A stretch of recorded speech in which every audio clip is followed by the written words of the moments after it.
হজ ফরজ হয়েছে ধনীদের জন্যে। সম্মানিত আশিক রাসূলের রাসূল সাল্লাল্লাহু আলাইহি ওয়াসাল্লাম তার জীবনে একবার হজ করেছেন। কয়বার রাসূল কয়বার হজ করেছেন? আমরা আজকাল দেখতে পাই অসংখ্যবার হজ করতেছে। তার মানে অধিক ফজিলতের আশায় বারবার হজ করে তো ভালো, কিন্তু হজের অর্থ না বুঝে হজ করলে লাভ কি? হজটা কি, কেন হজ করা হয়, এই বিধানটা কেন দেওয়া হয়েছে? আবি হাজ্জুন শব্দের জন্য সংকল্প করা। হযরত রাসূল সাল্লাল্লাহু আলাইহি ওয়াসাল্লাম হুজ্জাতুল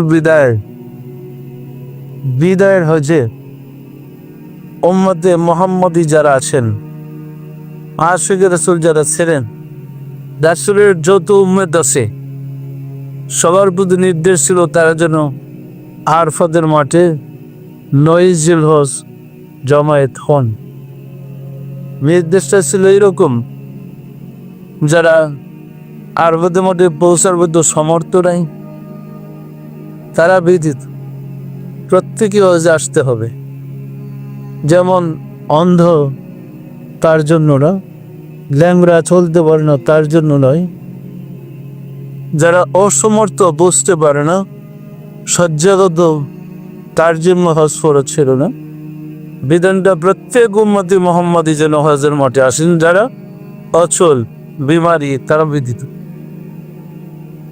কারণ তখন বহির্বিশ্বের লোক আর ২ লাখ টাকা খরচ করে হজে যাওয়া লাগতো না। মুসলমানদের এরিয়া ছিল ছোট, সবার পক্ষে আসা সম্ভব ছিল।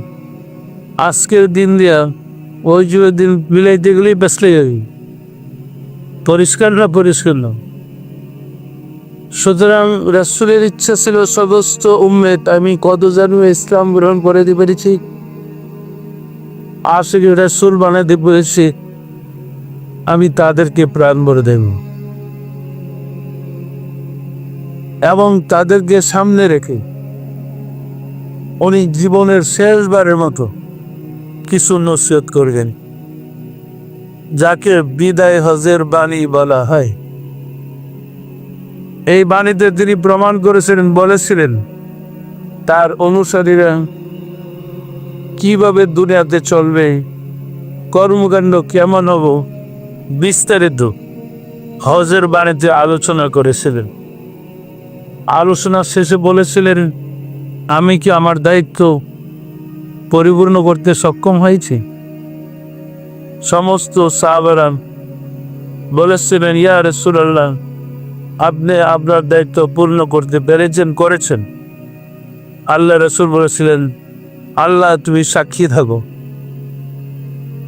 উম্মতে মুহাম্মদীরা কি বলছে শোনো, সাক্ষী থাকি। এই ছিল রাসূলের জীবনের বড় অনুষ্ঠানের মধ্যে সবচেয়ে বড় অনুষ্ঠান, শেষ অনুষ্ঠান। এরপরে উনি আর আনুষ্ঠানিকভাবে উম্মতের সামনে একত্রিত হন নাই। সম্মানিত আশিকে রাসূলেরা উম্মতে মুহাম্মদীর জন্য বিদায় হজের বাণীতে সুন্দর পরিপূর্ণ নিদর্শন দিয়ে তিনি তার সফল বুঝাইতে চেষ্টা করেছিলেন। পরিষ্কার না তার জীবনের কর্ম সমাপ্ত করে বিদায়ের যাত্রা করেছিলেন।